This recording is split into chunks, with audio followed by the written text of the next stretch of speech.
Human resources, human capital, people, and culture. This single vocation has many names.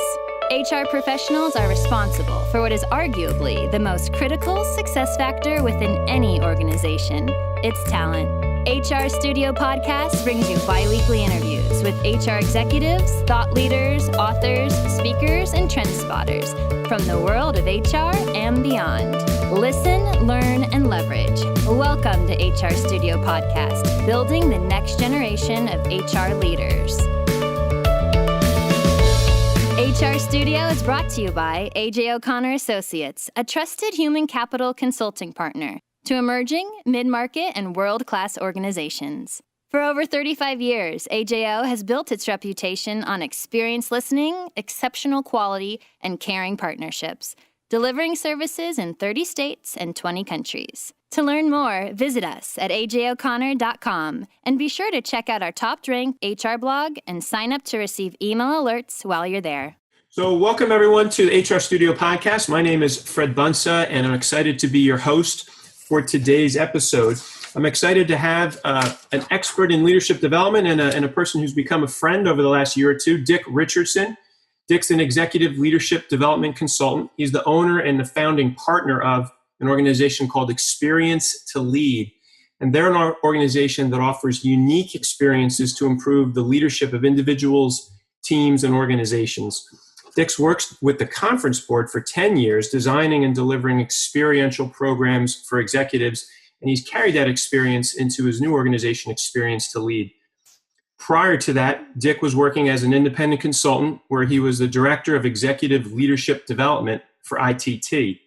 Before that, he had a variety of leadership positions in learning at IBM, including global roles based in Hong Kong and other overseas assignments. His last position was Director of Executive and Management Development, where he was responsible for the leadership curriculum for all IBM managers and executives. He holds 2 patents for innovations in organizational learning, and he's been recognized by various industry groups with awards for leadership development and learning. And now, Dick, you get to add to your Hall of Fame credentials that you now are a guest on the A.J. O'Connor HR Studio Podcast. So welcome to the podcast. I am truly honored. Excellent. So good to have you here. And I know that your organization, one of the main things that you do is you get to work with top leaders and take them around the country and the world to different locations and offer them leadership experiences. So I want to hear some of that. But I understand recently you were just in Gettysburg, Pennsylvania, where your organization was taking some leaders through a leadership program. Tell us, what about today's global leaders can they discover in such a historical place like Gettysburg? Well, that's one of the most common questions we get, and that is, what is the relationship of something that happened 150 years ago or 100 years ago to today? So the best way to answer that probably is an example. And if I look at the Gettysburg battle, and if I look at a modern parallel, it is Marissa Mayer, who is now the CEO of Yahoo. And if you look at where Marissa Mayer came from, she came from Google, where she was the 11th employee hired by Google. Yeah. So when she left Google to go to Yahoo, she was not only a person who had been there a long time and had a lot of organizational history, but she was also, her job title was Vice President of Search and Customer Experience. And when I think of what Google is, they have a lot of different tentacles, but fundamentally they are search and customer experience. So her leaving was a key loss for Sergey Brin at Google. To all of a sudden have someone who's been there since the beginning and is such a key player in such a key role to leave.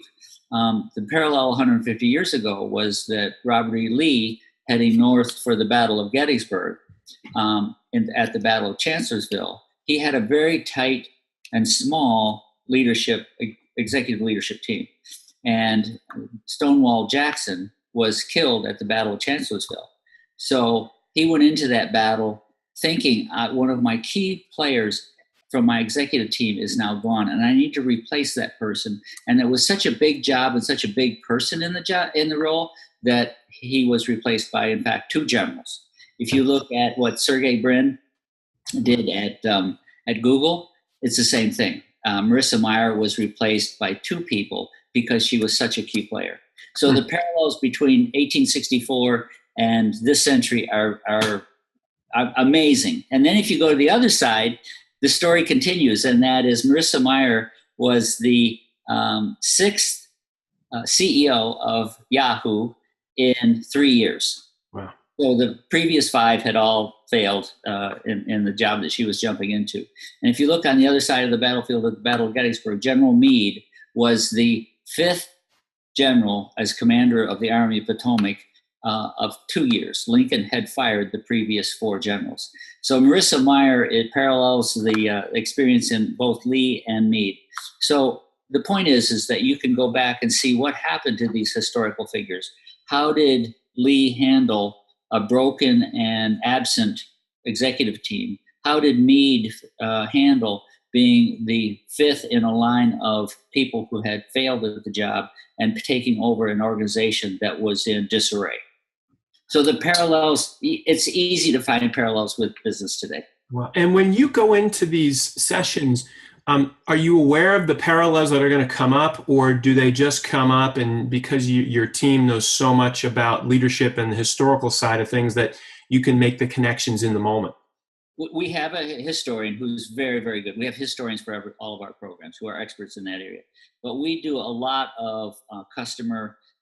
For instance, the program I did last week was with a C-suite, a set of executives, and I had interviewed 5 of the 11 members of the C-suite and had met with the CEO twice and had talked to the senior HR person and to the senior leadership and learning person. And so I had a good picture of that company and their issues, and we're able to in advance anticipate where the parallels would be. Okay, so you did your homework, and it sounds like that's the. Although I imagine there are times where you just see connections and bring it to bear. Well, it's even better if I don't see the connections, if the client sees the connections. Yeah, sure. Yeah. So, what can our audience of HR professionals? What are some things that you would suggest could be helpful to them, and some of the things you've learned along the way? Well, if we just stay with the Battle of Gettysburg as a theme here. If you look at, I gave you 2 examples of the senior executive teams of both armies, the Army of Northern Virginia and the Army of the Potomac. But if you go through each of the critical turning points of the battle, and you think it's going to be based upon some type of technology or some military tactic or something, and if you went through, as we have, 3/4 of them are what we would consider to be HR issues. Emergencies and succession planning. A general gets shot. Who's going to replace him? Are they ready? Communication. The famous orders that General Lee gave to General Ewell that have been confused now for 150 years and debated. It's like many of the emails that I get that are also confusing. And if 150 years ago, 150 years from now, they won't be able to figure them out any more better than I will. But so it's the same kinds of issues. And what you see is that they're HR issues. They are fundamentally people and leadership issues. Wow. The more they change, the more they stay the same, I guess. And it comes down to the people issues. What are often insights that some of the people that you take along in these journeys? What are some of the leadership insights that will often come about? I think if I look at Gettysburg, just staying with that for a minute, one thing is adaptive leaders are the ones who are trying to look a little further into the future than the average leader. Okay. When other people are looking at what are the results this quarter, that person is looking at the year. When everyone else is looking at the year, they're looking at the operational plan for 3 years or 5 years. So they tend to be trying to anticipate, and they're more situationally aware, like military leaders are sometimes. And that is, besides what's going on in my industry or my company, what are the larger things that are going on in the world that could affect us? If you look at the political situation right now internationally, a lot of companies are getting surprised by political actions by the United States and in Europe, Brexit. I mean, all these things were not anticipated when they happened. Some leaders were more ready for those changes than others. And so what can HR leaders do, or any leaders actually, to help in that regard? I think the first thing HR leaders have to do is be at the table. And unfortunately, I think in some cases, HR leaders are not there. If you look at some of the examples where HR leaders are there, I think the leaders get good advice and sometimes follow the advice. I think of just recently, you had the issue with Starbucks, and they had some problems, where not just media problems, but they're actually problems of their culture. And they closed all of their stores for a day to do some diversity training. I mean, that was a bold move. And I bet if we went back through the meetings and the memos that went around in Starbucks after this happened, I would hope and I think that it was probably some HR and learning people that said, the answer to this problem is learning and HR. And in fact, it was. Yeah. And they had the guts to actually shut the business down for a while and address it. Yes. That's the other thing I would say about for HR people, and that is sometimes we're seen as the people that are conservative and careful with our actions. And I think HR people should be bold and courageous. I think the move that Starbucks made was bold and courageous. I mean, it takes a lot to say, I'm going to shut down all my stores for a day, and I'm going to deny all that revenue and turn off my customers. But if it's for the right reason, then I think it's a good thing. Wow. Tell us about, you mentioned Gettysburg a few times. What are some of the other places that you'll take teams to and learn from? We have an agreement with NASA, and so we take people to Johnson Space Center, Kennedy Space Center, Marshall Space Center. We have an agreement with the U.S. Olympic Committee, so we do programs on high-performance teams at the Colorado Training Facility in Chula Vista, California. We have a program, Brace for Impact, with leaders in times of stress and chaos here in Charlotte, North Carolina, where I am today. I just came back a couple weeks ago from France, where we run programs at Normandy, looking at D-Day, Waterloo. So we have a lot of programs, and we have some more coming down the pike next year. And I know just from our friendship that you had some personal connections to your Brace for Impact program. Tell our listeners quickly about what that was like. Well, yeah, and that's the one program where when I'm facilitating, I'm not the leadership person. Instead, I'm the historical artifact. And I'm the historical artifact because the theme for that program is the flight in the Miracle on the Hudson. And I happen to have been on that flight from New York to Charlotte. I was in seat 18F. And so if you see pictures of people standing on the wings of the plane, I was on the starboard wing and got picked up by a ferry boat. So I have firsthand experience about how leaders handle that kind of crisis and chaos. Wow. And that program is about dealing with events that are beyond your control and what happens to leaders in the midst of that kind of a crisis. Yeah. And if you you just go through the newspapers and you see wellheads of oil companies that blow a mile under the Gulf and they're unprepared, or their systems get hacked and their most embarrassing emails are put out, or they have scandals going on in New York and Hollywood. And they are not ready for these kinds of things. And yet some leaders come through these and are ready. And so what are the characteristics of them? We also try to tap into some of the best psychometric instruments. So like we use the Hogan and instruments like that to help people look at their own values and their derailers and their strengths so that they can anticipate and plan, how will I react when I'm faced with chaos and difficulty? Wow. And Dick, I'm thinking about our listeners and having conversations with their leadership teams when they're trying to convince them to take some time to get away, to do planning, to do some off-site, deeper analysis and thinking and alignment. So it sounds like that's a lot of what your events are focused around. Even if they don't go to Normandy or Gettysburg, can you give our listeners some thoughts on how you support or how you convince leaders that it's worth that kind of investment? I think the best way is people believe in leaders like themselves. So if you look at our business, most of our business is referral business. And last year, 48% of our business was repeat business. So it was someone in the company, maybe a CFO. I'm thinking of one large insurance company. The CFO took his team through one of our programs, and sure enough, 6 months later, the COO, she took her team through. So it's that kind of referral. If you can act as an HR person, is a perfect position to act as a rainmaker or the liaison or the connector between people to help them see the benefits of different types of learning and different types of HR approaches. I think that's one of the functions that HR professionals can serve. Okay, that sounds good. So actually, as we start to wind up, Dick, I have two questions for you as we wrap up. One is, in your career, you ended up in the leadership development space and have done incredibly well, as we heard at the beginning of the podcast. What advice would you have for people who are maybe earlier in their career or even maybe mid-career HR, and they're trying to make that decision between generalist and specialist? Any thoughts on how they navigate that decision process? If I look at myself, I was on a generalist path.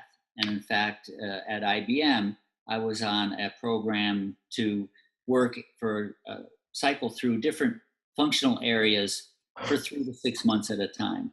And I had planned on being a generalist and probably ending up in labor relations somewhere, because that's what my degree is in. And then I landed in what was then called management development. And I fell in love. I mean, I have a passion for this. It's intellectually stimulating. I think I'm doing hopefully good things for people. The content is interesting. The people are good. So I fell in love. And I remember talking to my career manager, and I said, I want to stay here. And he said, well, if you stay there, you'll never go anywhere. I said, well, we'll see, but I'm really happy here. And so we would meet once a month, and every month he'd tell me I was probably making the wrong decision. And then finally he said, you're serious? And I said, yeah. He said, then I'll support you. And I ended up in this field for my career. I've also known people that did just the opposite. They started out as some type of a specialist. I'm thinking of one of our clients where a person started out as a lawyer, moved into HR law, and ended up becoming a plant general manager, and is probably one of their best plant general managers. So my answer is, go where you think you should go, but at the same time, always be open to an opportunity, and don't perceive yourself as stuck where you are. The world is a big place, and there's a lot of opportunities, and you can go to specialization, or you can go to generalist, or you can go back and forth sometimes. Yeah, I think what I hear you saying is be open to opportunities as they come up, and maybe be careful about deciding too soon, because you might be surprised by something that captures your heart later on. Yes. In fact, I'll tell you, I'm just going through the hiring process with a woman right now, and she's, I think, ready to accept the job. And I said, I would really like you to wait a week, because I think that sort of pause, as you're describing, and am I sure of the move I'm making? Is this the right thing for me? And is it the right fit for the company? Is really important. And sometimes we leap before we look. Yeah. Good advice. Good. Well, I was going to ask you for advice for our audience, but I think you just gave it to us. That is, be open to possibilities and pause before you make those big decisions. I mean, that's good right there. So, well, Dick, thank you so much for your time today. We really appreciate it. Thank you for the good work you're doing with the leadership groups that you work with. And I'd just like to thank our listeners for tuning in. And if you're not yet a subscriber to HR Studio Podcast, you can do that by logging into hrstudiopodcast.com. We have links there to prior episodes. We'll have links to Dick's organization, Experience to Lead. You can learn more about them and the leadership programs that they offer as well. And hopefully a bunch of other resources that might be helpful to you. So, Dick, once again, thank you so much for your time today. We really appreciate it. Thank you for the opportunity. Thank you for listening to HR Studio Podcast, building the next generation of HR leaders. To discover additional information from this week's episode and to catch up on all episodes, visit hrstudiopodcast.com. Subscribe to the HR Studio Podcast list while there and receive alerts and future updates.